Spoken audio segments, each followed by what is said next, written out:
Okay, ballot for school district. All right, thanks for joining us tonight. I'm going to call the meeting to order. Whoa, let me sit down. We'll begin with the salute to the flag.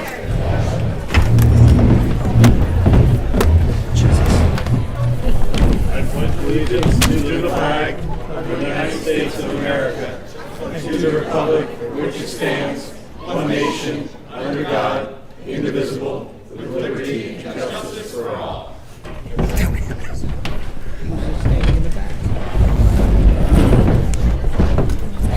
Roll call. Can everybody hear me? I'm getting an echo up here. Can you guys hear us? We're having trouble again.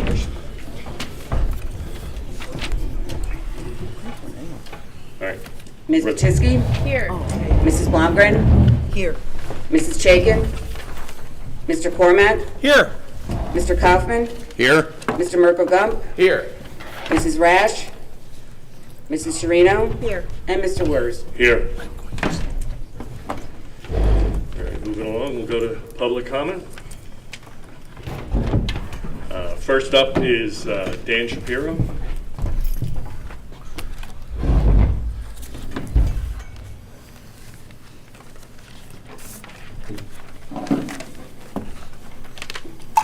Okay. Dan Shapiro, Bedminster Township. First off, I want to sincerely thank the board for what you guys are about to do tonight to stamp Vermilion completely out of our curriculum. I look forward to seeing what our coordinators can do with their hands untied this year. But the main thing I actually want to talk about tonight is around contracts. So specifically the legal services contract that we chose not to do the RFP on during last week's meeting. And of course, now we're continuing on with Mr. Miller and Eckert Siemens, and in a consent calendar, we're paying them another $20,000. So I wanted to talk about this a little bit. So the decision last week was reached after a pretty long discussion. I listened to it multiple times because I'm like a board meeting nerd, sorry. But basically, it seemed like anywhere between 3 and 6 of you at varying times were open to the idea of exploring some kind of RFP, and 3 of you clearly were not. But despite lots of discussion, the issue was tabled, and then when a number of us reached out to the board, the response we got was much less it's tabled for further discussion, but it was more like, we like our lawyer and we're not doing an RFP.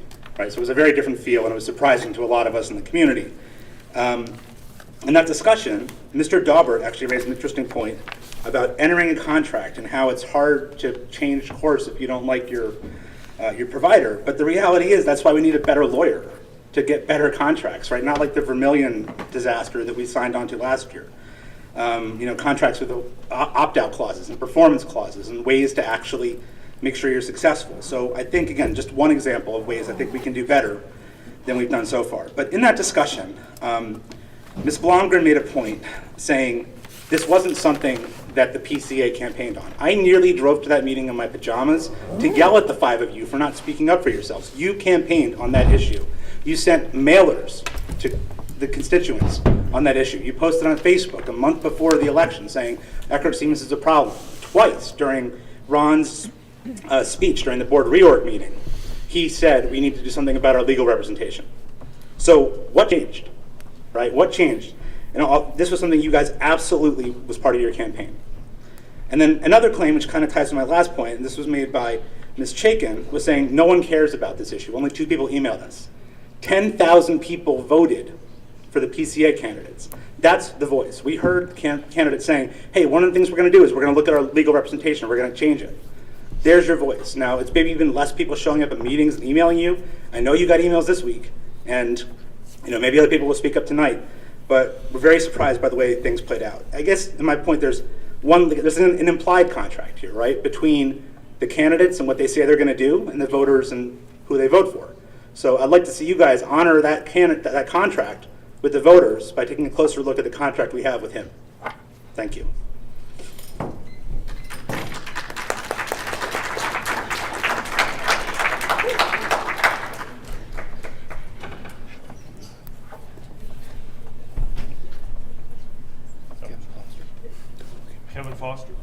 Kevin Foster.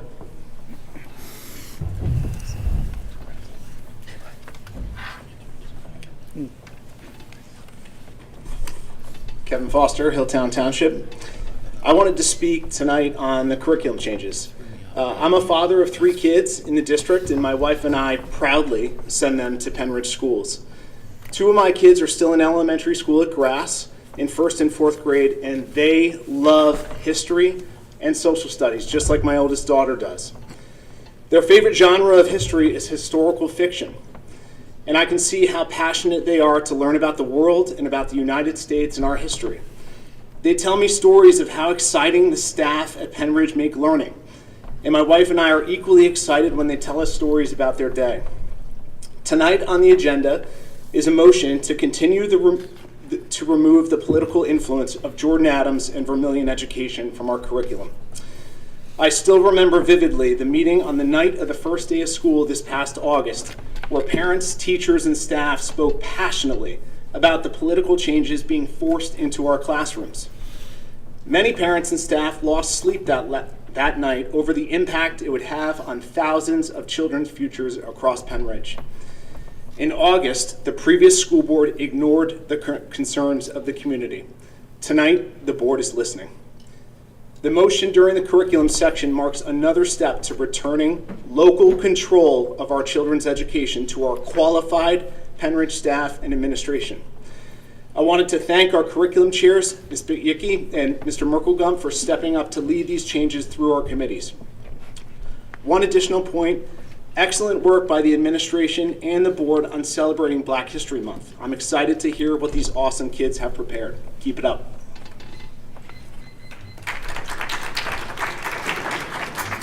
Laura Foster.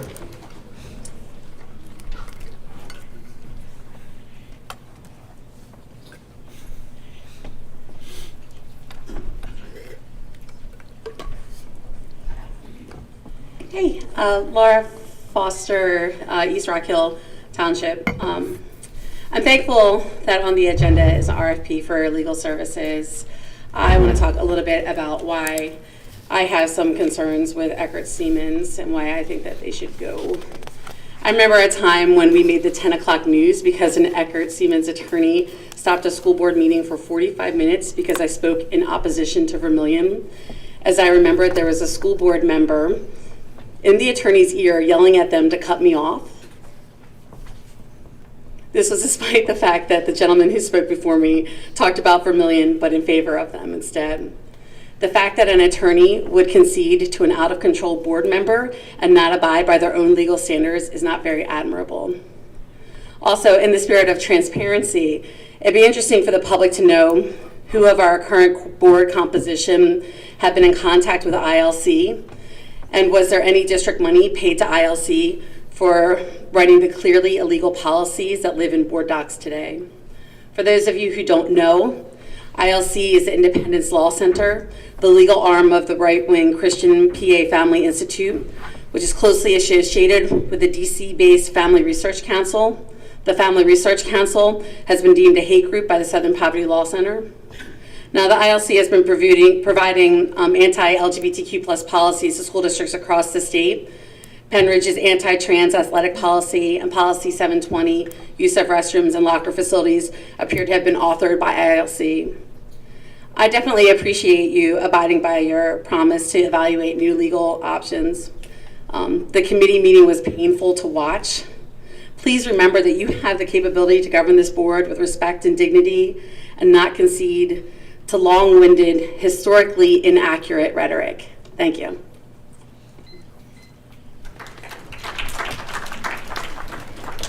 Jane Kramer.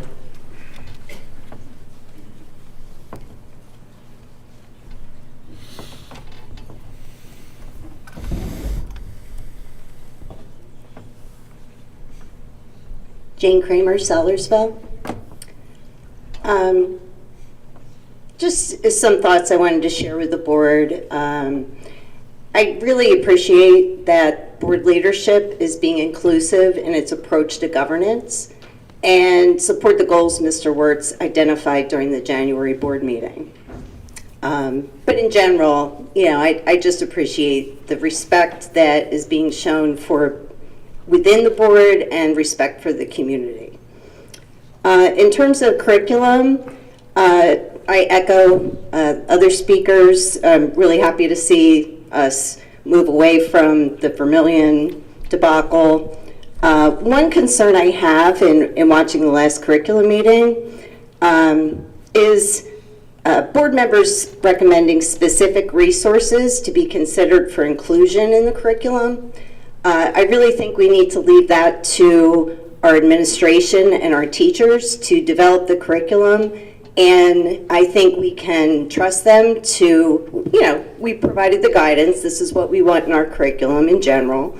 And then we can trust them to identify resources that are balanced between conservative and progressive views. And we can also trust them to make sure that there aren't any extremist resources added to our curriculum. On to finance, I support issuing an RFP for legal services. With policy, I encourage the board and administration to utilize the recommendations in the OCR complaint to bring our policies into compliance with civil rights laws. One simple step the administration can take now is clarifying that the DER guidelines issued in December 2021 are no longer an expectation.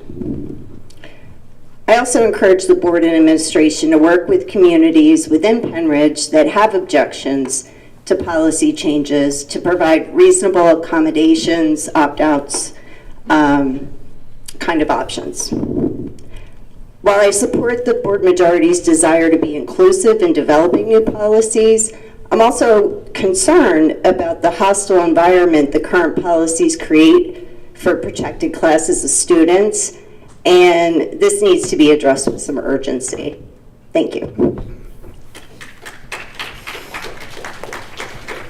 Ross McClendon.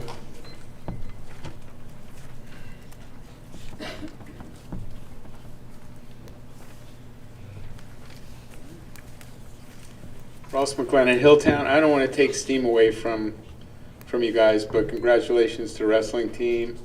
So I wrestled myself, high school and college. I've talked about it before, and I was really stoked, especially Sarge with a broken hand. I mean, what the heck? So I'm pretty happy, and I'm excited for the girls and the future of wrestling here. But really, I came to talk about, and that wasn't on the agenda, I realized that, excuse my enthusiasm, but I am really proud to see this school do well in wrestling. Okay, as an engineer, I love the STEAM and Fab Lab discussions and support these types of programs.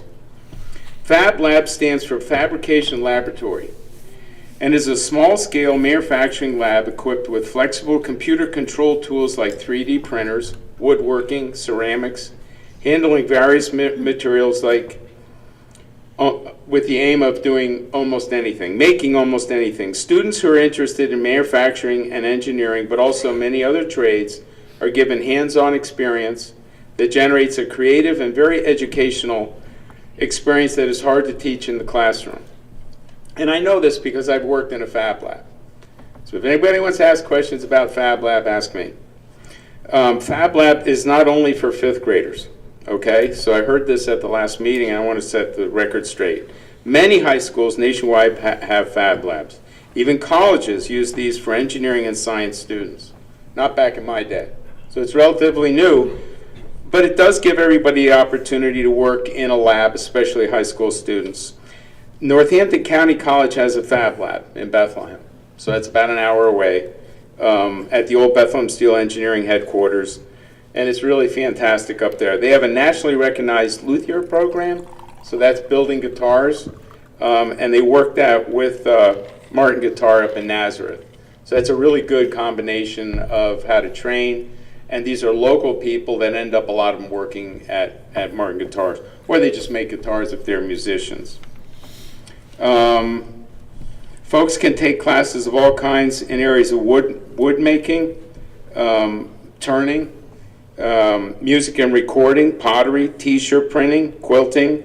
You can build a lamp, make a belt. It's really very diverse. You'd have to look at the Fab Lab, Northampton County, to see what their courses are. I'd encourage you. We call these maker spaces. So if you're familiar with that term as well, I would like to see Fab Lab Makerspace at our high school, and I would encourage the board and administration to take a tour at the Northampton County Fab Lab. And I'd also suggest if you want to talk to me about it, I'm more than welcome. Thank you.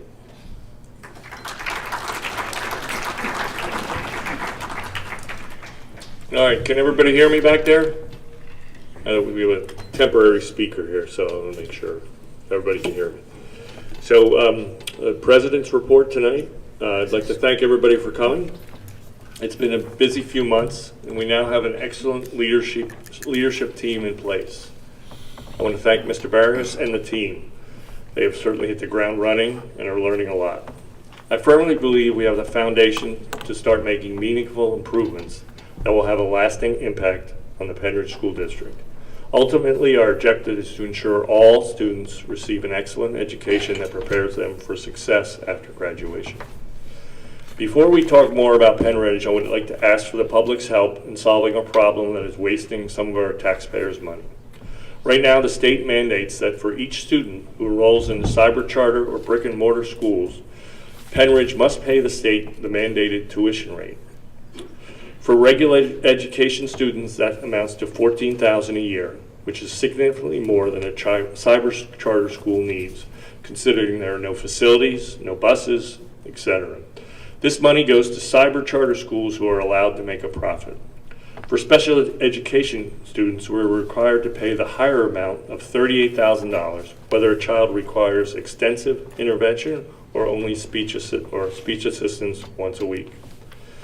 These are all required because of laws to establish brick and mortar charter schools in 1997 and cyber charter schools in 2002, which have never been changed.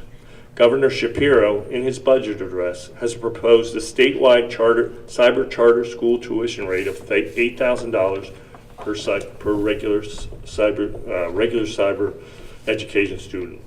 So we need to fix this problem, and so we do not keep wasting taxpayer money. So please contact your state senator and representative to let them know we need to make this proposed law as soon as possible. We will add a link to our website to make it easier to contact your rep. We estimate that this could amount to almost $700,000 in expenditure savings for our school district. And those numbers came from Sean, so I know they're accurate. So we have a chance to finally fix this problem, and it's costing us a lot of money. So moving on to my report, the board continues our listening tour of all the schools, and the results have been very positive. The feedback we have received has been honest and forthright. It has been an invaluable experience for the board members to receive feedback from those on the front lines. After all, our success depends on those who educate our children, and we are now showing them the respect they deserve. Many reinforce that having instructional coaches has been very beneficial. More importantly, the instructional coaches had value and impact on our students' education. The coaches are integrating innovative ideas and helping our teachers to be more effective. We've gotten many other good ideas that were shared during these meetings. I want to thank the administration and staff for hosting these critical meetings. I'm pleased to announce that we are making some headway. We have returned the curriculum development to our staff as it has been in the past. We will also be forming a curriculum committee, including staff, board, and community to review our curriculum before it goes before the board. Our staff has issued the elementary curriculum, and we hope to approve it tonight.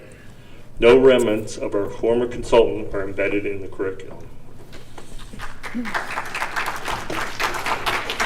Our legal review of policy continues, and I would like to thank Leah Rash for heading up the policy committee.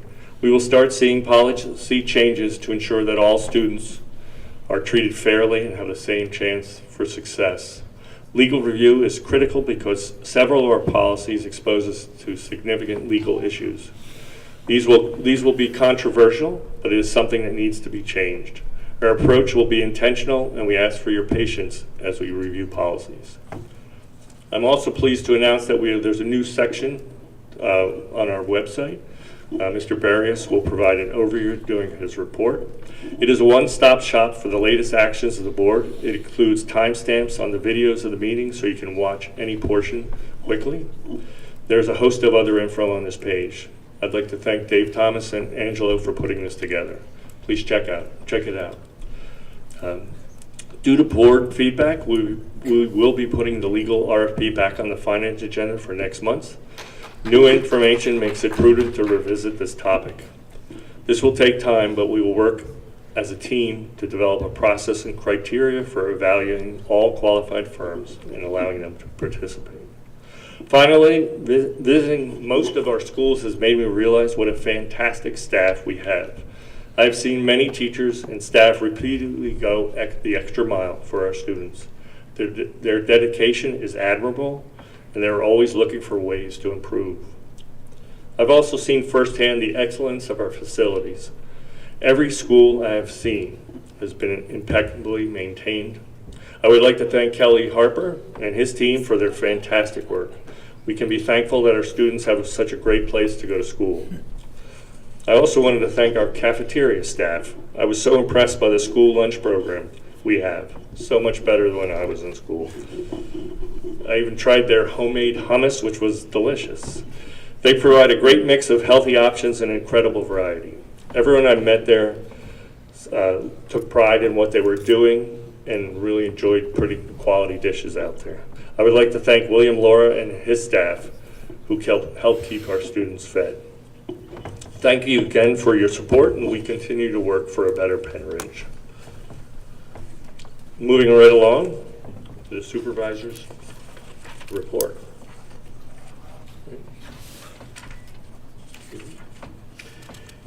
Thank you, Mr. Wers. Good evening, ladies and gentlemen. I would just like to clear the record. During our Finance Committee meeting on Monday, February 12th, our business administrator, Mr. Sean Daubert, made a very comprehensive presentation that evening.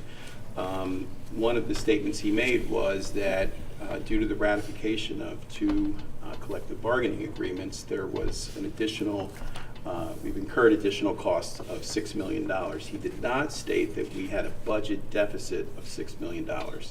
So as a result of this, two local news publications had a headline the following day stating, Penn Ridge taxpayers may see a tax hike for the first time in 7 years. I know that concerns some people. We are still very early on in the budget process. We have an auditor's report that we need to review. We have yet to receive that report. In addition, we are very carefully looking at our personnel projections for next year, where we weigh retirements and new hires and enrollment, et cetera, et cetera. So it's very, very early on in the budgetary process. So I just wanted to clear the record there. So at this point, I'm going to head down to the lectern. I will ask Mr. Thomas to please join me to give me a hand. So please bear with me.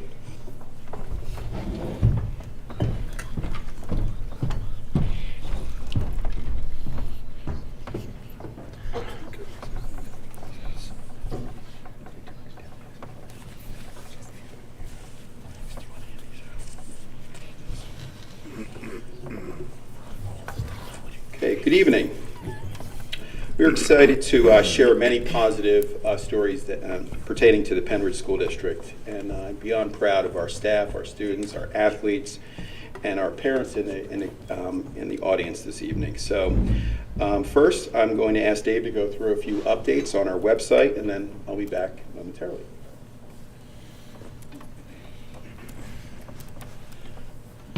Good evening, everyone. Good evening, school board members.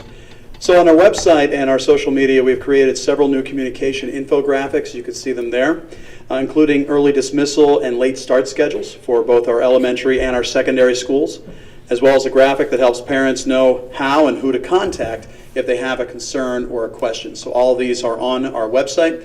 They're on the banners on the website. They're easy to find so that that information that you need can be readily available to you. Also, we have redesigned our school board page on the website itself. It was unveiled about a week ago, as Mr. Wers was alluding to. The new website has another new communication piece embedded on the site, School Board Monthly Updates, which is a short but comprehensive newsletter that allows viewers to get to the exact portions of regular monthly meetings and links to policies and documents that are being discussed. So it's an easy way to kind of review all of the meetings and find the exact time codes on the YouTube videos that we produce every month. Also on our website, We started a new page for the latest resources and answers to parent and student questions about block scheduling at the Penridge High School this year and next year. The website under our curriculum tab, which can be found easily, also has links to videos of the Parent Information Night. So everyone who wasn't able to attend can watch that video, they can pause it, they can take notes, and then they can share it and take that video as they need and get all the information they want. Obviously, there is contact information on there for all the administrative team members so they can get those questions answered, as many as they have, as often as they have as well.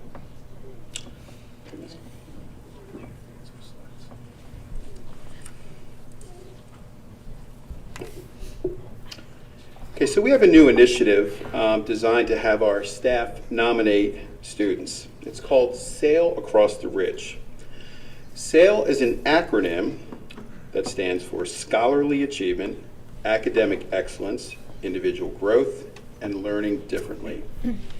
Interactive instruction is prized in the Penridge School District. It's in our fiber. Each day our students have enriching academic experiences that should be highlighted. This program is designed to capture those very academic achievements. So our very first student to be nominated for this is a 5th grade student at Divler Elementary. Chase Burns was nominated by his teacher, Ms. Colleen Nikacha. Chase, are you here? I know we're having sound issues here. So, Mr. Rose, Ms. Patizzi, I don't know if you'd like to join us. So Chase, I have a quote from his teacher. Chase, you want to read the speech for me? Okay, he says no.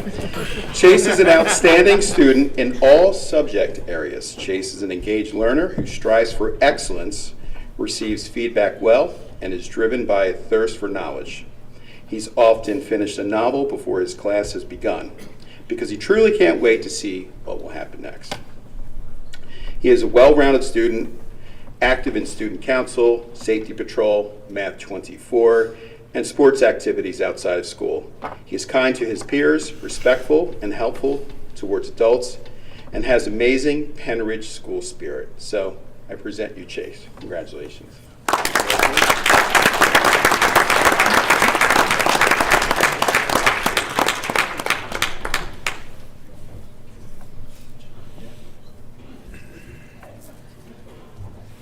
It's a family affair.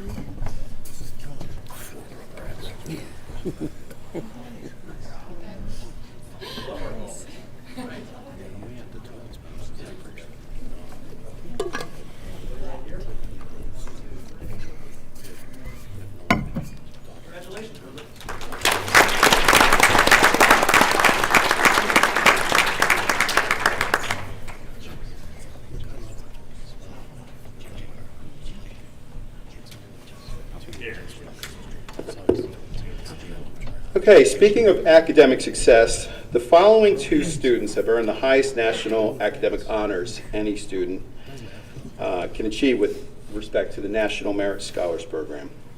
About 1.6 million students from 22,000 schools enter the National Merit Scholarship competition each year when they take the PSAT.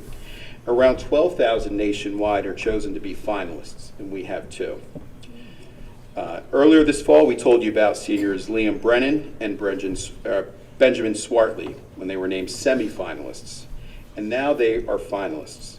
We received certificates of merit this past week from the national office and wanted to celebrate these young men here tonight as well. In March, the finalists will hear if they actually received the scholarship indeed. So I would ask that Liam and Ben please join me, or us.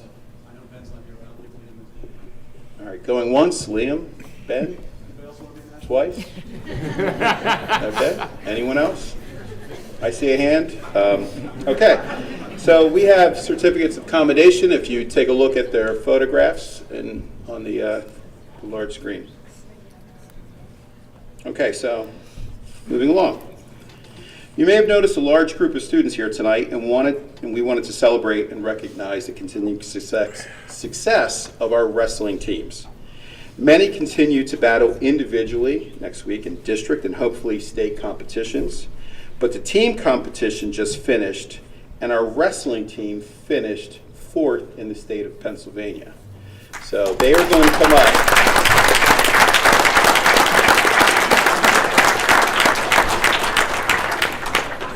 But when you think about this, Pennsylvania is a very, very competitive wrestling state. So to have our high school team finish 4th in a state is a truly incredible accolade. So Coach Brian Coons was named the 2022-2023 PIAA Coach of the Year. Both Sam Coons, his son, and Cole Coffin continue to expand their 100-plus wins. The team finished 13th place in the Escape the Rock tournament, which was held at Council Rock. This Escape the Rock tournament is considered to be one of the most competitive tournaments on the East Coast of the United States. Big guys in the back. This team is this year's Suburban 1 Colonial Division champions, and 7 athletes, wrestlers, won their weight classes. I repeat, 7 are champions in their local Colonial Division. Hold on, everybody, we're not finished. Additionally, in its first official year of competition, our girls wrestling squad continues to grow, more than doubling in size since last year, and we are honored as the 100th school to make PIAA wrestling a sanctioned sport in the Commonwealth. The original Penridge girls wrestlers, Liz Watts and Clara Chapisso, also became Penridge history's first Suburban 1 League champions, and we would like to invite the lady wrestlers as well to the front with their coach. So if you could come forward. Are they forward? Okay. I can't see from over here, so if we can maybe get a photograph, that'd be wonderful.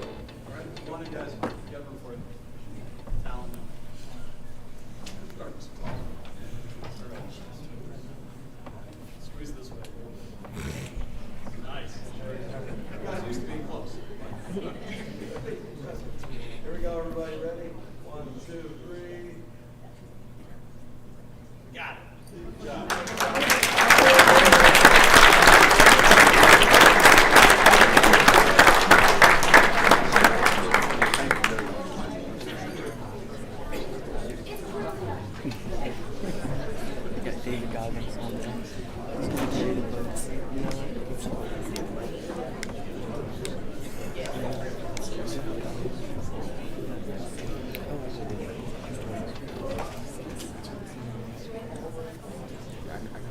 Our next squad is just back from the national competition in Disney World. Our Penridge High School cheer squad earned the right to take their talents to the national stage. So please come forward to our cheerleaders. Last week, through great performances and high-level skills at several regional competitions.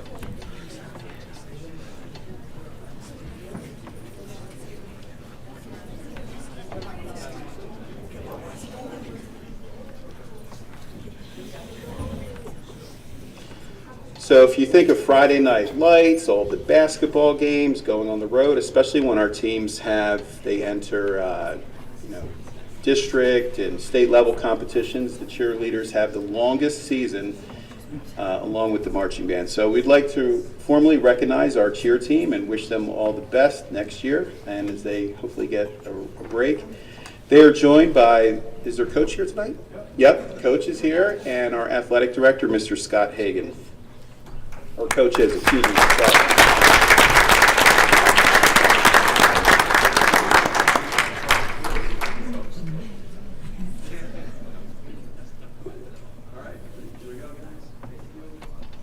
Ready? 1, 2, 3. We got it. Good job.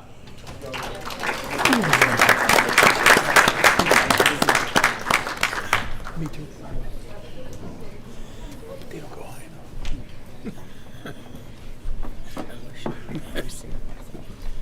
All right, speaking of representing us nationally at Disney, congratulations to the Penridge High School Chamber Orchestra, Chamber Choir, and Marching Band on their performances at Walt Disney World.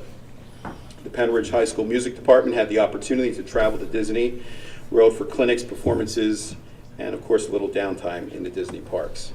A big shout out to all the teachers and volunteers who helped make this trip successful. Thank you to our student musicians who represented Penridge with pride. This month we had 2 snow days. I thought maybe the students would cheer about that, but so we had 2 snow days this year, and we would like to commend and thank 2 local eateries, one being the Perk, the other one is the Ram, for donating a luncheon for our folks who were out clearing snow.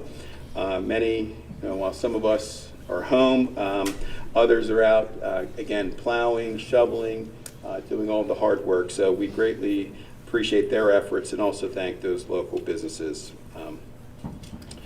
Next, February is Black History Month, and a few weeks ago we asked our staff to share stories from our schools so we could celebrate them throughout the month. This month, students at Seiler, Bedminster, and many of our schools have been doing research on significant Black Americans in history with the end result of creating large information sheets and walk-through museum exhibits for other students to also learn and appreciate these important people that are part of American history. First graders at Seiler Elementary used, and if those students are here, if you would like to come forward, we have some of your work. First graders at Seiler Elementary used PebbleGo to research famous African Americans to celebrate Black History Month. They did a final biography report and used the ChatterPix app to make their person come to life. Make sure to stay tuned to our social media in the next few days as we continue to add more student activities and events. The students are coming forward with some of the work. Some of these students and their families and teachers are with us tonight, and again, we would like to thank each of them and call them forward. And look how adorable they are with this wonderful work.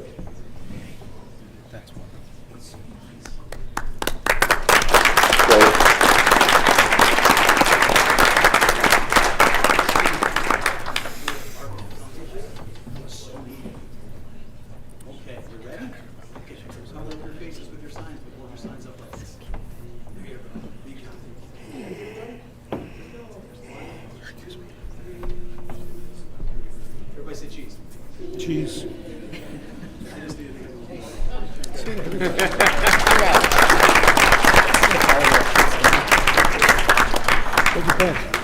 Right.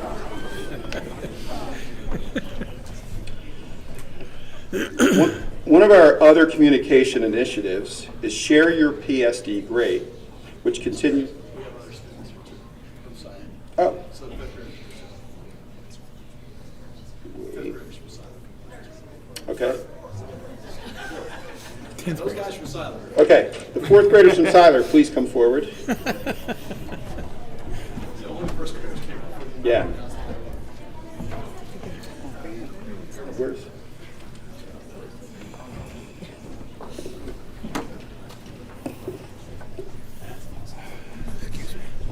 So we have the 4th grade from Seiler Elementary. Are they all here? So look at these wonderful trifolds. I love the one with the lights there. Excellent. They are awesome. I like the lights. Very cool. Love that. Good stuff. Okay, Daddy. All right, let's get you guys. Okay.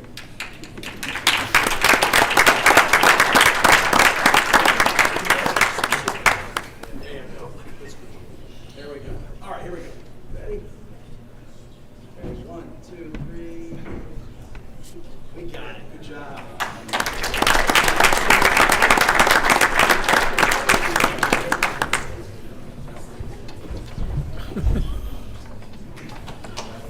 One of our other communication initiatives, Share Your PSD Grade, continues to grow and provide powerful stories told by our staff and community members who submit them through our online form. We have chosen 2 of our honorees from the service category to be recognized this evening. Brielle King, if you could please join me. She's a 6th grader at Central Middle School and recently received a Dr. Martin Luther King Jr. Student Service Award for exemplifying Dr. King's legacy of excellence, service, and leadership. Brielle has been a leader and a high achiever displaying excellence, service, and leadership in both Penridge classrooms and our community. In our community, Brielle continues to provide exemplary service, and if you look on the screen, you can see a plethora of her different accolades. So please welcome Brielle King and her family to be recognized. If the family would like to come forward.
Next, I would like to recognize Penridge High School senior Matt Ashley. Matt, if you're here, please come forward.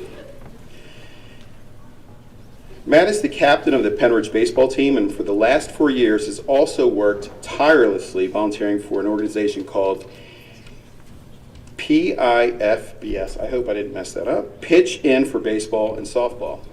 This organization works to provide baseball and softball equipment to individuals, clubs, organizations, schools, and teams who struggle financially to obtain it. They work with the Major League Baseball, Wilson Gloves, and Under Armour, to name a few sponsors. Based on his efforts over the past few years and the amount of equipment and funding he has raised, the organization invited him to come to their headquarters and participate in a promotional video that will be featured at Citizens Bank Park at a Phillies game on April 20th on the big screen, where he will be honored as a Penridge athlete and humanitarian. Matt is committed to play collegiate baseball at Shenandoah University on a very generous academic and athletic scholarship, and is hoping to involve his Penridge teammates in volunteering day at one of their facilities in Warminster, sorting equipment and making a difference. So I would like to give Matt a certificate of commendation for all of his efforts. So ladies and gentlemen, if you can join me in a round of applause for Matt.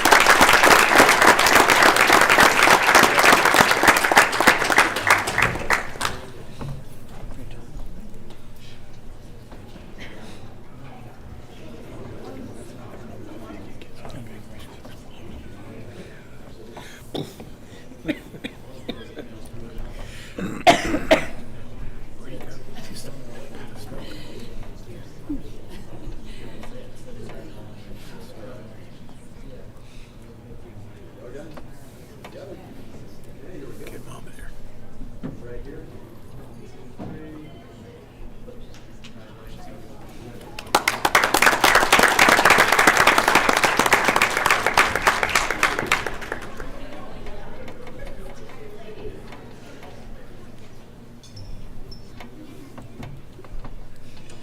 Okay, so if you've walked through the halls of Penridge High School and you've seen anything made out of wood, it's a very strong probability that it was created by Mr. Alan Andrikaitis, who I'm going to ask to please join me at the lectern.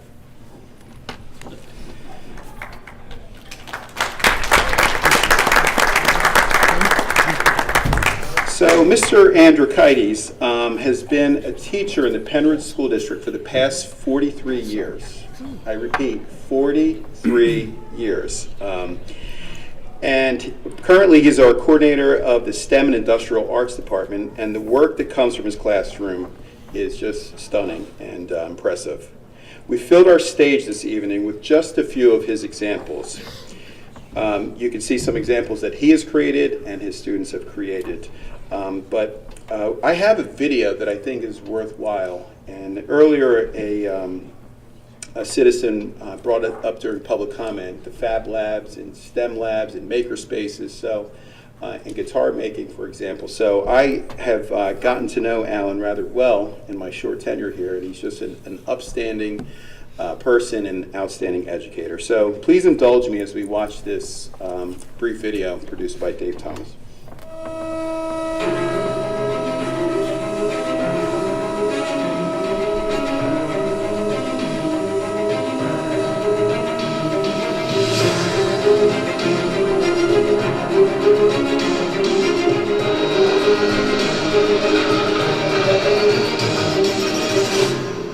43 years. Probably the number one thing is craftsmanship. I mean, from day one, that's kind of been my pet peeve, and today it still is. To me, when you're doing something and you're 100% focused and you know the way that it should be, and you're striving for that perfection and everything, that means you got it. Up to then, you're just doing something. And so like students, when I have initially, and you're doing something, they're going through the process, it's like I'm killing them, I'm killing them, I'm killing them. But then when they see the end result and how smooth the project is and everything, I mean, it's incredible. I tell them, when you look at a project, the first thing you do is you look at it, and if that project's any good, the second thing you do is touch it. And if you touch it and if it feels like glass, you're going to go back and you're going to start looking at it. What are the elements of this? Why do I like it? There. All this goes back to when I was in middle school.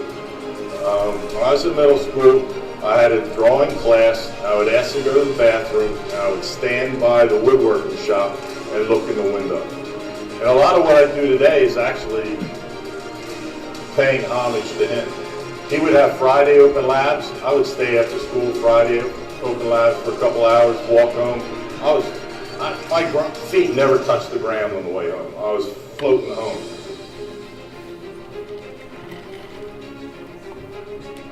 It's probably the rocking chair that students in the 4th level can make. So to get students to build that and get to that level, I mean, that's pretty darn impressive. All right, that we build family heirlooms.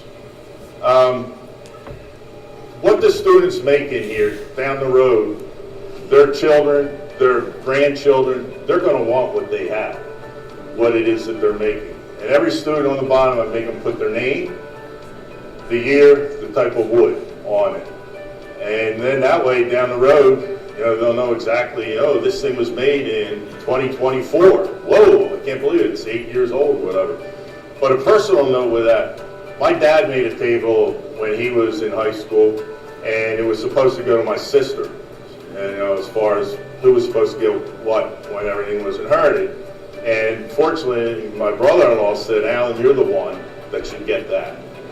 And my wife asked me the one day, everything that you made in the house, what's the one thing that means the most to me? The thing that means the most to me is that table that my dad made. It's not what I made. So these, you know, the students today, they have this opportunity. They don't know what's going to happen down the road. Because, I mean, the stuff that comes out of here, it is good quality. You know, we aren't just slapping boards together. Best advice, first of all, best advice as a parent, don't tell your child to do this or that. Because whatever it is isn't going to work. The biggest thing is to find out what it is that you like, what it is that you hopefully love, and go into it.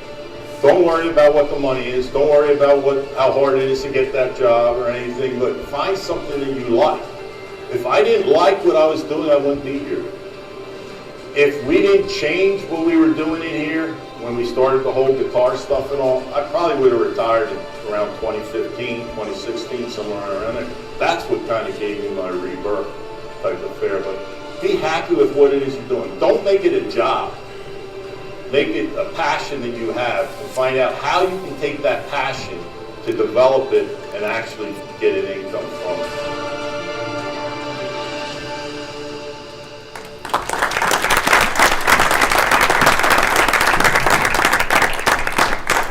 We have a certificate for Alan. One of his colleagues is here as well, Mr. Rakowski, and I think between the two of them, Mr. Rakowski, if you could raise your hand, they have about 80 years of experience, between 80 plus years.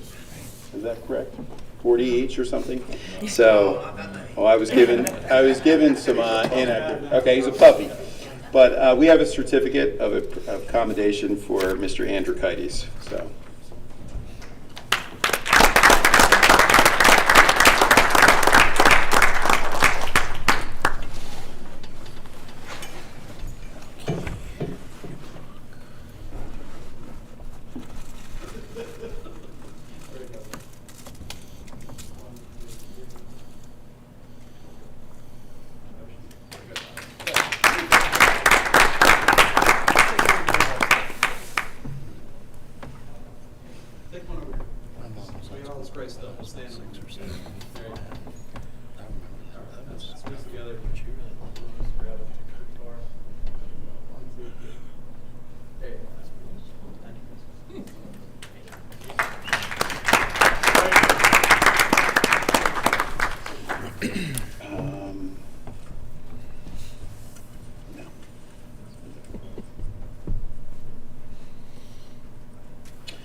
Okay, Penridge continues to be in the news for many of our positive stories as we work with local reporters to get our stories to the newspapers and TV stations. If you check out the latest edition of Bucks Family Magazine, you can read quotes from us regarding artificial intelligence and its impact on education moving forward. In addition, last month we honored bus driver Maria Huff, and she will be featured in an article tomorrow in the Bucks County Herald. Finally, we'd like to express our heartfelt appreciation to Ms. Jennifer Summers, and I'm going to ask her to please join me. She doesn't know I'm calling her out.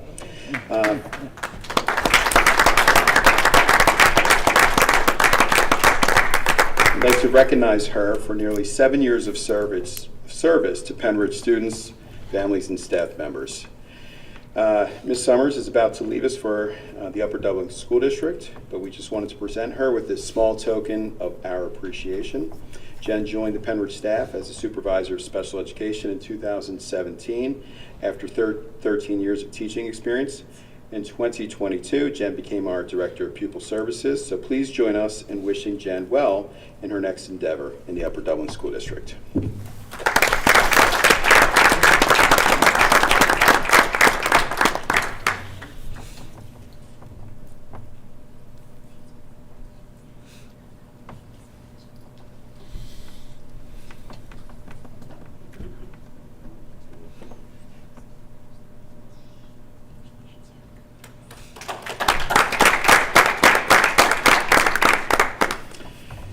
As Jen gets ready to take her new role, our new Director of Student Services and Title IX Compliance Officer is working with Jen on a smooth transition for this very important position in Penn Ridge.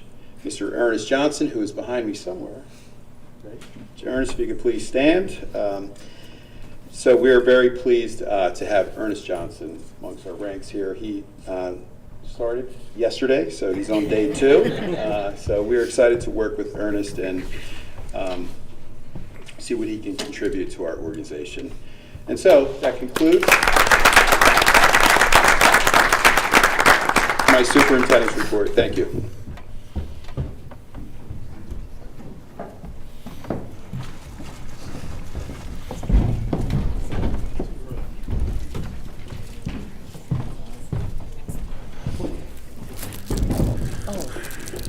Next is a student liaison report. This is Isabella Clemens. Thank you. Well, Mr. Barriers stole some of my thunder with our announcements for our wrestling team, cheer team, and our performing arts in Disney. However, looking forward, Student Council's winter formal will be this Friday, February 23rd. All of Student Council has been working incredibly hard to make this event possible, and we are all planning on this event being a success. We know students look forward to it every year, so we are really grateful to be able to have planned it and made it work despite some setbacks. Also, the cast, crew, and pit of the spring musical of Hello Dolly are working incredibly hard to make the show a reality.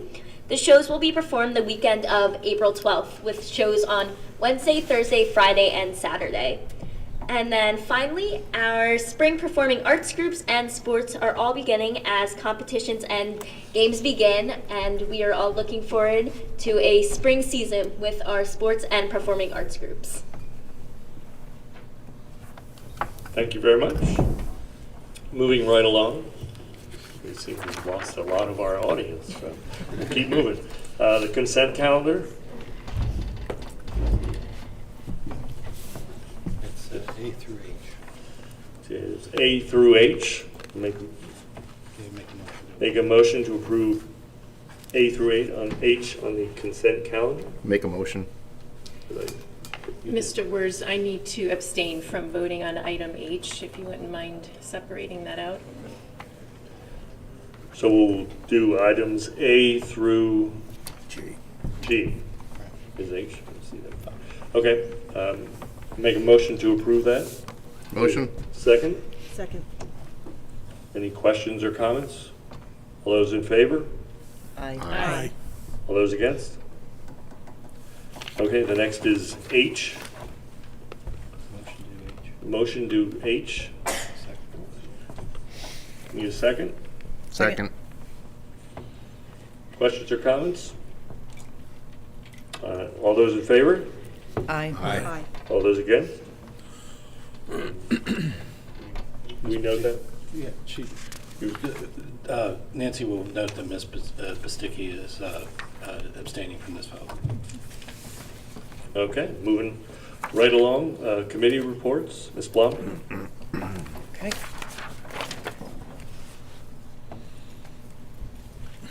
Okay, activities.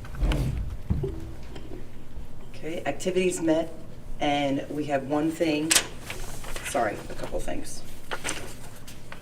I wasn't thinking I was first, I forgot. Okay, well, there's a motion to approve the revised 23-24 district calendar. I'll second. Any questions or comments? I did want to make one quick comment on this. Some people had written in about the start dates and whether we should push it back a week. But we do this over a long period of time. It's an involvement with all 3 districts, and we do try to sync that for the tech school and for other reasons. So that's one reason we could not push it off this year. Any other? All those in favor? Aye. Aye. All those against? Motion passes. Okay, and then, so that was for, sorry, that one was for the update for this year. Oh, yeah, This sorry. next one's for the motion, and then your comment for this one. The motion to approve the 24-25 district calendar, which will be for the upcoming school year. Second? Second. All those in favor? Aye. Aye. I made that comment that was supposed to be for this agenda item. I apologize, but that was the reason we adopted this calendar as is. Okay, so that's all we have for activities, and the next activities committee meeting is scheduled for Monday, March 4th. Moving along, committee reports. Good evening. The curriculum committee met on February 5th. We heard from Mr. Tim Ketty, updates on block scheduling. We also heard from Ms. Vitale presenting a brand new AP course, AP Human Geography. And while the course is for 9th through 12th graders, it's a really good step forward in our offering for AP courses for 9th graders. And we also discussed the committee to review the 1st through 5th social studies curriculum. So with that, I'd like to make a motion to approve the AP Human Geography high school course. Motion? Second? Second by Mr. Kaufman. Questions or comments? All those in favor? Sorry, I Oh, had sorry. a comment. No, go ahead. I wanted to make a comment. I really love the idea of the course. I think it's great to have an additional AP course, especially for 9th grade as well. But did we leave it, like I know the text that is being chosen for it is the, oh, it's just there.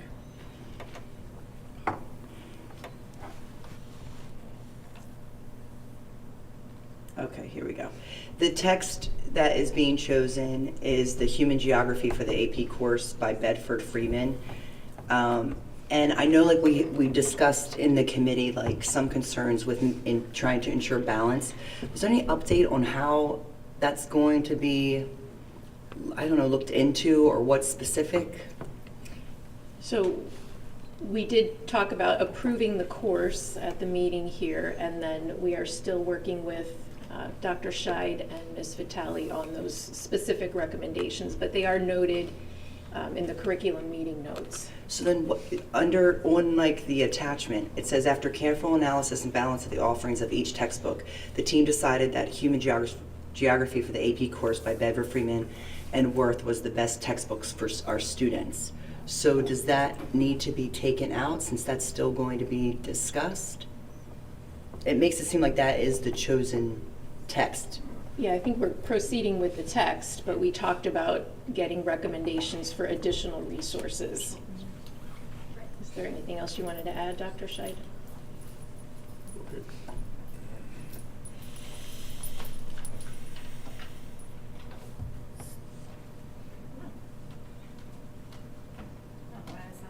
Anyway, our understanding was the course is being approved this evening.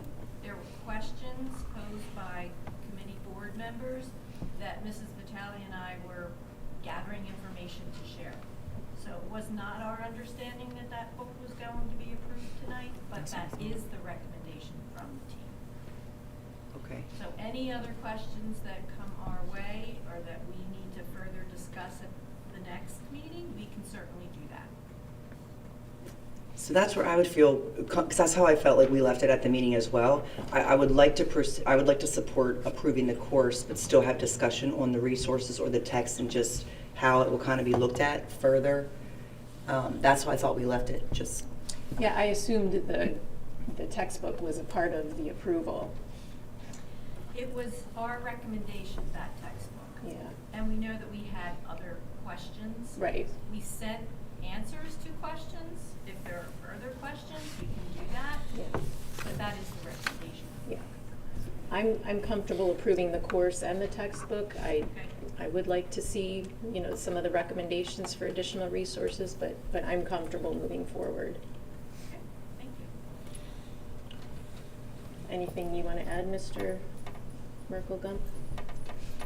I'm also more than comfortable moving forward with both the course recommendation and the textbook recommendation.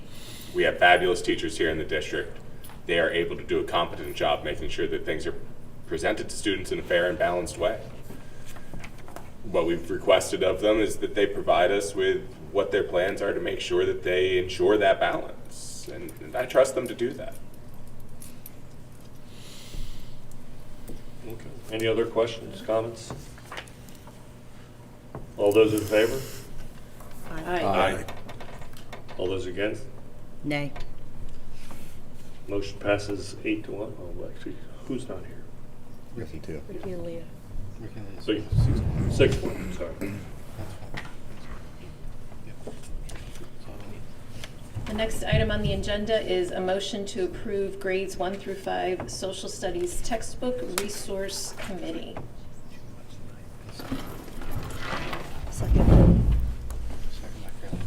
Second by Carolyn. And then any questions or comments? No?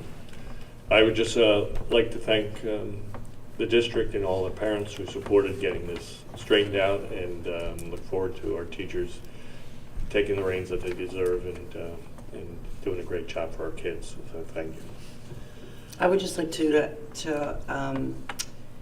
hope that during the committee, one of the main things is to look through the textbooks, the resources that they're looking at thoroughly, and just make sure to try to ensure balance and show where that will be, because there are a lot of questions with a couple of the resources. And obviously I know it's a ton of material. We're not going to be using every single thing in elementary because we only teach social studies a small, fraction of the time. So I understand that, but just if that could be part of, with the committee and showing just examples of that, that would be helpful moving forward. Thank you. Any other comments? All those in favor? Aye. Aye. All those against? Motion passes. The next curriculum committee meeting is scheduled for Monday, March 4th. Mr. Corman? Thank you, sir. We have a very limited agenda tonight for the Facilities Committee. I have a motion to approve obsolete items A through C. Motion. Second. Okay. Any questions, comments? All those in favor? Aye. Aye. All those against? Motion passes. 7-1. Our next Facilities Committee meeting is scheduled for Monday, March 11th, 2024. Thank you. Moving along to the finance. First one for approval is approval of the Bucks County Intermediate Unit budget. Motion to approve Bucks County Intermediate Unit 2024-25 programs and services and instructional materials and research services budget in the amount of $2,404,997. I'll make the motion. Second. Oh, sorry, somebody said it. Okay. Second. Second. Any questions or comments? All those in favor? Aye. All those against? Motion passes 7-0. Approval of contracts A through H. Hold on a second.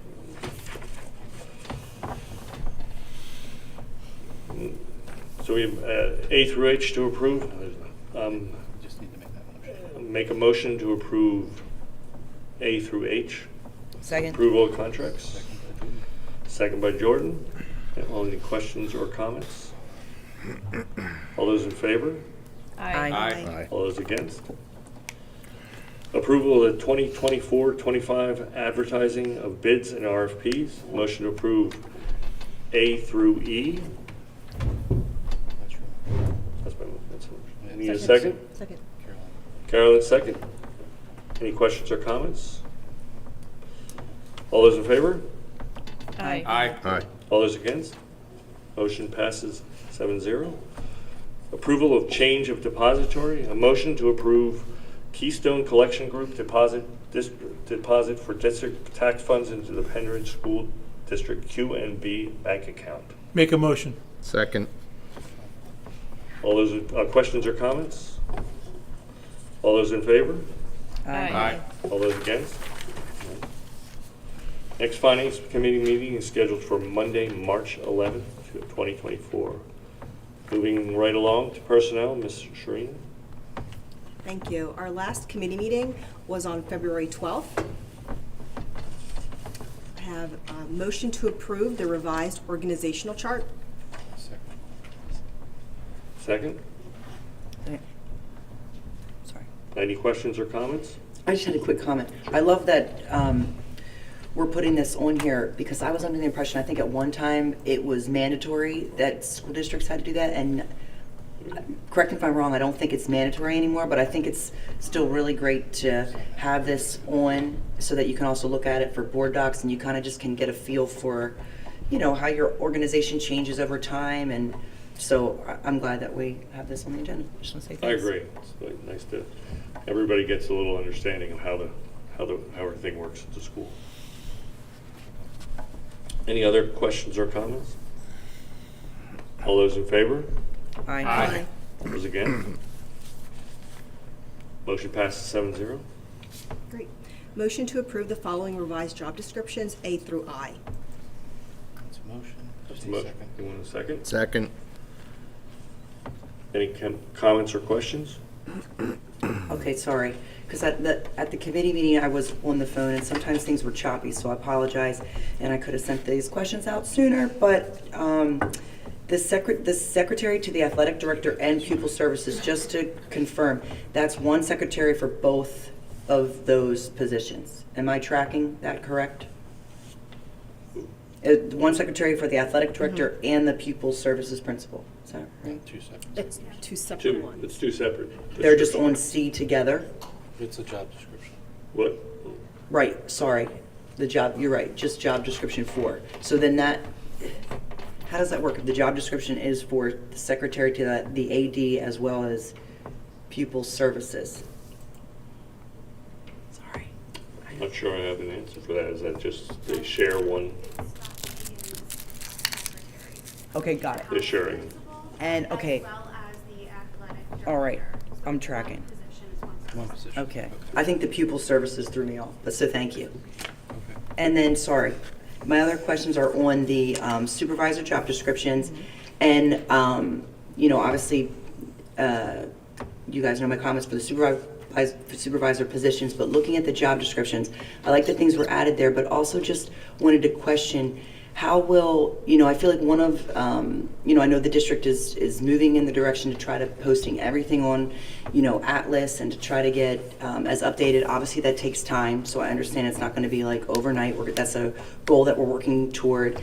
And are the supervisors heavily involved in that? Because I didn't see, not that you'd have like input things in Atlas, make sure it's up to date. I don't know how that would look under the job descriptions, but is that something that is also heavily part of their job description? Thank you, Kathy.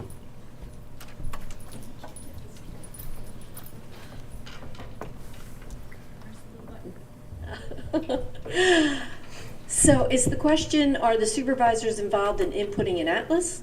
Right, and just getting like Yes. everything Yes, Okay. they do. They work with the teachers. As the teacher, they are overseeing that, and I oversee all of that. Okay. So yes, they do work directly in Atlas Okay. with the teachers. So that'll be like part of their goal or job description as well, at least until we get it up to date and, We didn't specify the word Atlas right, because that's a program. sure. But the actual curriculum process, curriculum work, curriculum design, everything that I shared at the last meeting, that's all a part of it. So you feel like that, and that's what I guess what I was getting at, you feel like that piece in the job description is where that would kind of fall in? Yes, it Okay. encompasses all of that work. Okay. Okay? Okay, All right. Yeah, I would say just looking at the mathematics one, there's item 5 on there that pretty much covers that goal, which is develop, plan, and implement curricular goals and objectives, prepare and monitor an annual plan, so on and so forth, and has several sub-bullets that would be included in keeping those curricular docs up to date. Right, and on, for community view. Right. Any other questions, comments? All those in favor? Aye. All those against? Motion passes 7-0. Motion to approve the updated healthcare contract with Independence Blue Cross to include telemedicine.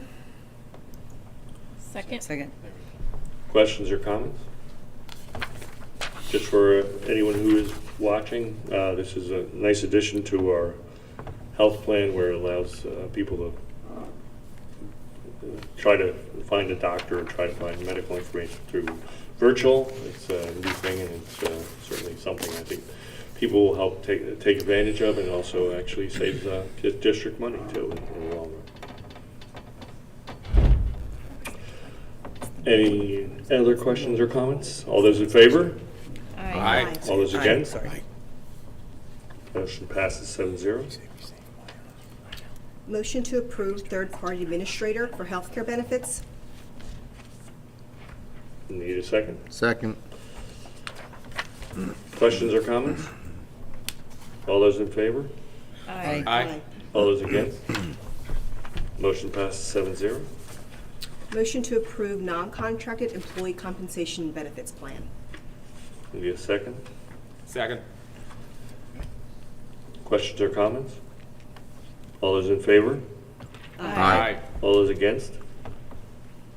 Measure passes 7-0. Motion to approve tenure recommendation for Constance Mellon.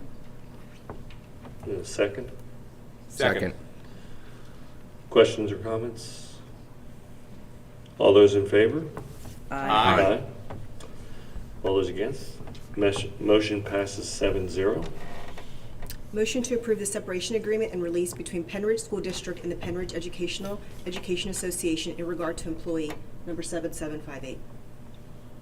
Can I get a second? Second. Questions or comments? All those in favor? Aye. All those against? Motion's approved 7-0.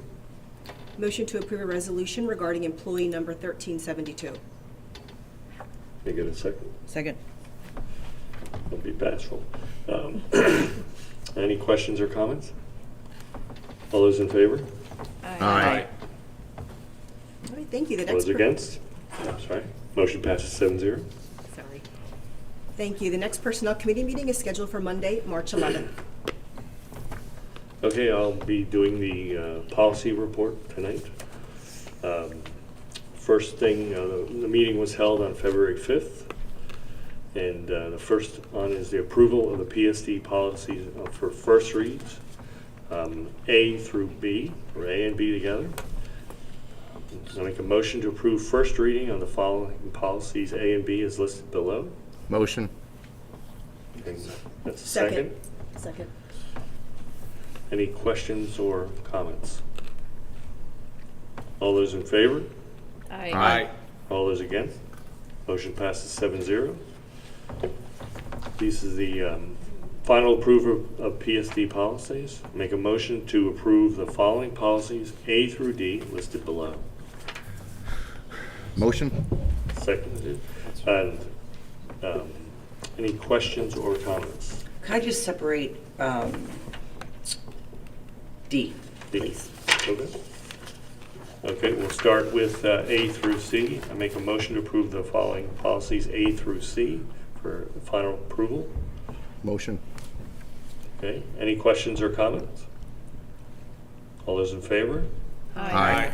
All those against? Motion passes 7-0. Make a motion to approve D, 217, graduation requirements. Second. Second. Questions or comments? I mean, sorry, I commented enough, I feel like, so I still am not I'm not in support of the graduation requirements of requiring a higher number of graduation credits. And sorry, Dr. Scheid, you don't have to come up to the microphone, but I remember when going through, when we had the long discussion with graduation requirements, you know, with the past board, and you made me think, because you're right, we looked at the state, like, oh, the state requires a minimum of 21. But really, when you look at the school code, I think that's really for the private sector. And really, public schools don't give a minimum requirement to graduate. It's what you were saying, that they base it off of the standards. However, the standards are not, like every single standard is not required, but you're to look to them to develop your curriculum and your standards as a school district. And that's where, you know, and I know everyone, you know, feels that this is in the best interest of our school district. But I just will continue to try to fight that. It is like, again, we're set up as a local entity to make those decisions that's best, that fits our local community. And sometimes I feel like we don't, you know, I know everyone for this graduation requirements is in agreement. We've discussed it, so I don't have to go in my opinion for that. But just to encourage, again, that we continue to look at things more locally, even with resources, textbooks, things like that. A lot of times it seems a lot of school districts use the same resources. So I feel like it's coming outside of the local entity and higher than what, you know, so as a local entity, we should be looking at things more in particular to Penn Ridge and what we want to do, and not just what, you know, federal is coming down from there. It should just be more local. That's why we're called local entity. So I'll just leave it at that. Thank you. Any other questions or comments? All those in favor? Aye. All those against? Nay. Motion passes 6-1. The next policy committee meeting is scheduled for Monday, March 4th.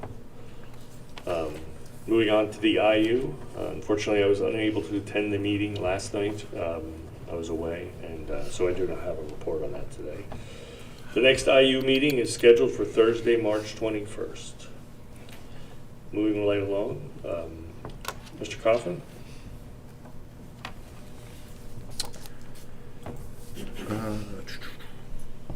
So there is So there's a JOC meeting on February 15th. At the meeting, we discussed, actually there was an award ceremony for all the skills winners, and it looks like we will be asking them to join us at the next meeting. A legislator day has been scheduled to include local legislators, a competitive grant for $85,000, which is announced, which the JOC is going to be seeking. There will be a spring breakfast on March 2nd at 9 a.m. and a multi-career day on February 27th and 28th. We also held an executive session after the scheduled JOC meeting. Our next meeting is scheduled for Tuesday, March 19th at 7 o'clock. Okay, moving along. The PAC, Ms. Serena. Thank you. So the Penn Ridge Area Coordinating Committee met on January 25th. They consist of a representative of each Penn Ridge municipality. Not everybody was there, but the goal is to bring a representative from each municipality. So with who was there, I'll just give you a brief summary. It was actually very interesting to attend. The first was West Rock Hill. One of the key things that they're working on is funding for the Holiday House. Bedminster, they approved a new police car and cell tower lease. Silverdale is considering a 51-home townhome development. and are working towards an agreement for ambulance service throughout the borough. East Rock Hill is moving forward with construction on a new public works facility, and they're still working to permanently close the East Rock Hill quarry. And in Dublin, they are opening the Dublin Inn will reopen as the anchor, and Ace Hardware will replace the IGA. They're also exploring energy efficiency in their operations and updated their ordinance regarding the chickens on site. So it was very interesting to be a part of that. Also, they want to know about the school district, so I was able to inform them about what we're doing. The next meeting will be February 22nd at 7 p.m. at the Penridge Community Center. Thank you. That was the most, in 3 years I've been here, that's the most I've ever heard about that committee. So it's actually good that we communicate with all the townships so we know what's going on. And it's great. So thank you. All right, moving on, we are into public comment again. First up is Laura Foster.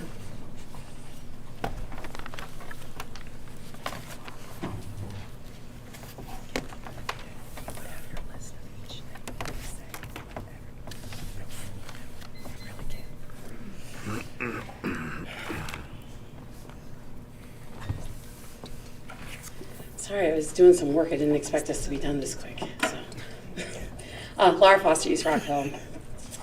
I'm a parent of 2 children in the Penridge School District.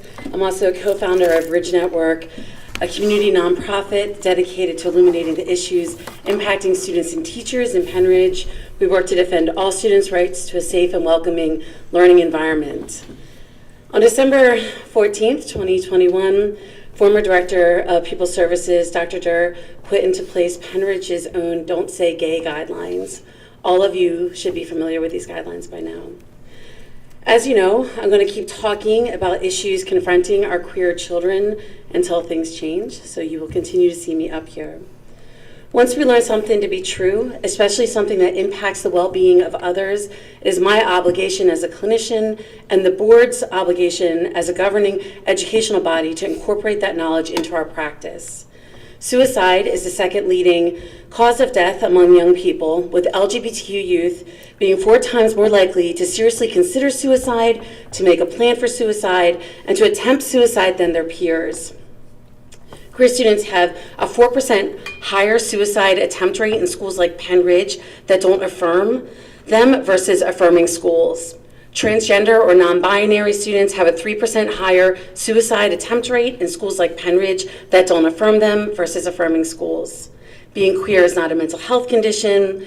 Going to a non-affirming school is the reason that these kids have higher rates of suicide. Penridge has in the past been a strong supporter of the Bucks County Youth Suicide Prevention Task Force, promoting on our own website the task force efforts to raise awareness through Walk to Make a Difference. As the former director of crisis services, I've sat side by side with Penridge staff members supporting the mental health of our youth.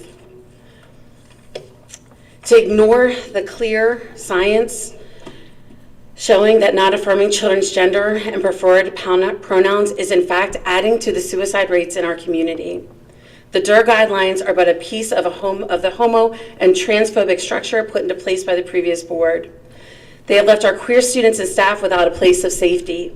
Queer students often say to us that they don't know which staff will respect their gender and which ones will out them to their peers by misnaming them. Queer teachers have reported to us that they are fearful of putting up family pictures in their classrooms and have been told by administration not to go into too much detail, that's a quote, about their loved ones. This is 2 years now. 2 years that these policies have been in place. Guidelines, sorry. This isn't a board policy. These are guidelines set by administration. They can literally end today. All we have to do as a district is for Mr. Barrios to rescind these guidelines and reinstate the LGBTQ plus affirming resources like the Rainbow Room. I don't know if you understand the urgency of this. Every day that you allow for these guidelines to take place is one more day that each one of you up there is putting these kids at risk. Thank you.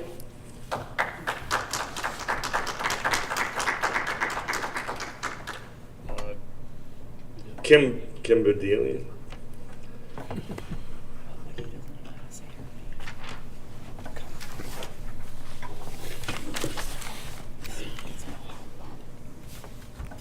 Kim Badillion, Percy Borough.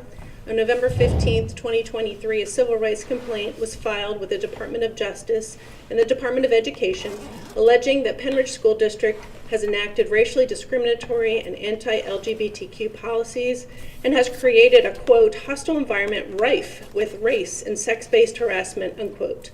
The complaint is an example of lawfare, a powerful weapon combining legal actions and widespread media coverage to embarrass an opponent to the point where they become extremely vulnerable to the baseless accusations, and once weakened, they lose popular support and any power of reaction. Almost 2 years ago, this community demanded the dissolution of the divisive Diversity, Equity, and Inclusion Initiative from within this school district. As a result, the local DEI activists banded together, created a couple of 501c3 organizations to troll for information, and found a few lawyers willing to create a civil rights complaint.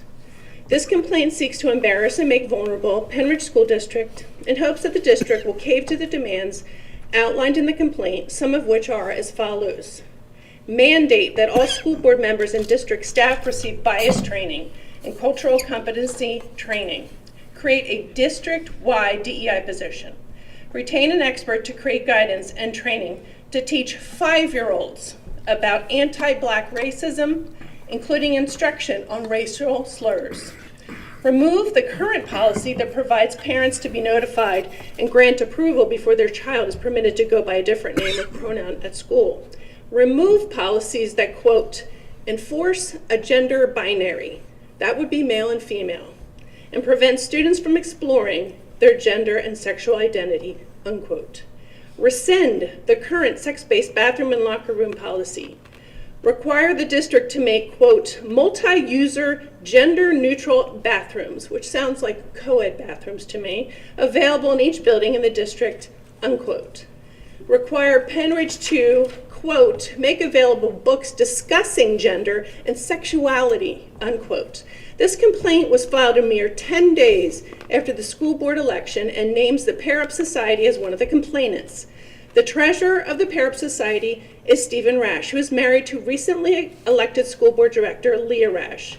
As such, it would be a conflict of interest and highly inappropriate for Mrs. Rash to be involved in any way with discussing or having decision-making process and having to do with anything proposed to change the solicitor or anything to do with any policies, procedures, or circumstances detailed in the complaint. I have a further concern after hearing about this about-face on the RFP for solicitor and the reference to the Democrat school board directors doing so as part of a campaign promise. You all ran as a team, and one of your teammates is related to someone who is involved in the complaint. You guys should have no say in changing the solicitor because that will be just giving you cover to make the legal decision what you really want to do, which is cave to the demands in this complaint. Thank you. That's it for public comment tonight. Old business, any old business? Any new business? It's been something that's been on my mind for a little bit to bring up. I know it's a short meeting, so I'm going to try to keep it short. But for like all of our HSAs, and sorry, Carolyn, I'm not trying to point it out because I know you're heavily involved, which is wonderful. I think it's great, a lot of the activities and that everyone does. But how does it work where like all the money that comes in and where it goes and how we kind of track that? How could we get it to be more public, I feel like, to the community? And maybe it's somewhere and I just don't know. You know, like as a parent, like all the money that's coming in, like how do we kind of see like what money was brought in, where, you know, I know sometimes it's put on, you know, our agenda, like there's a donation here and it's great. But is there a better way where we could just, Mr. Barrios, you want to answer that? Sorry. Can I answer that? All right. So I can speak for how it is for our elementary school, for Seiler Elementary, is that we have a set treasurer, we have money minder, so every month we have a spreadsheet that is discussed not only at the meeting, but we sign off and our principal sees exactly where our money is going to. Okay. Anyone is open to have that. We don't put it on our Seiler HSA website, but if a parent says, can I see this? Absolutely, all the money's comes in and is accounted for. We do the taxes at the end of the year. We do submit it to the account here at the school, so the high school knows where the money goes.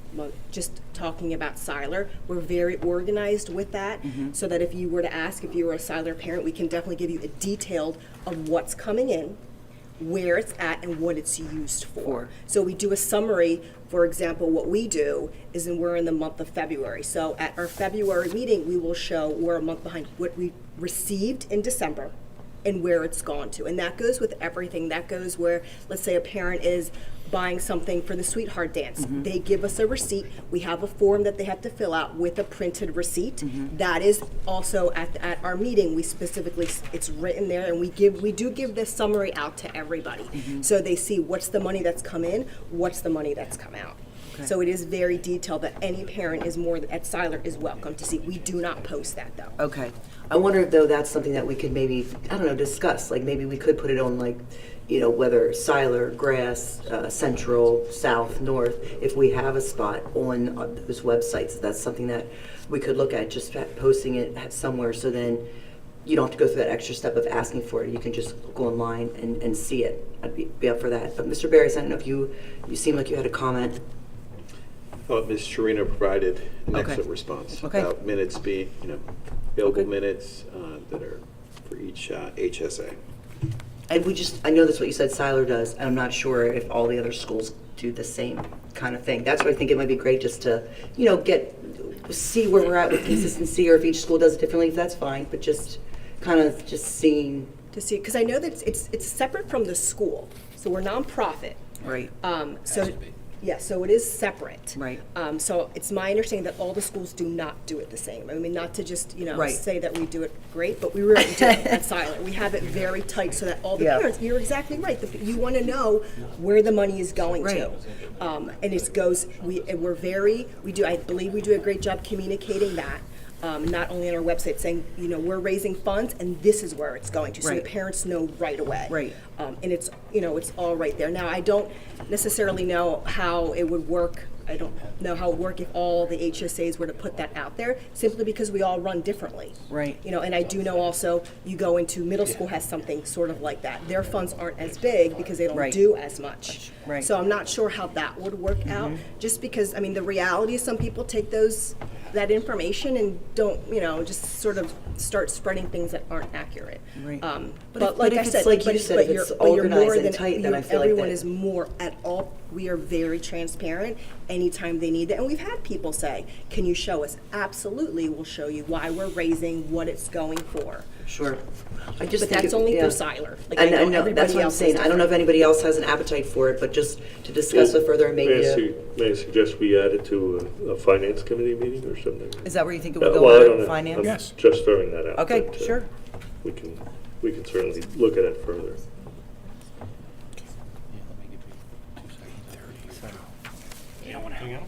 Anything else? An executive session was held prior to tonight's meeting to discuss a legal matter, and on February 5th, 2024, to discuss personnel matters. The next school board meeting is scheduled on Monday, March 25th, 2024. There's nothing else.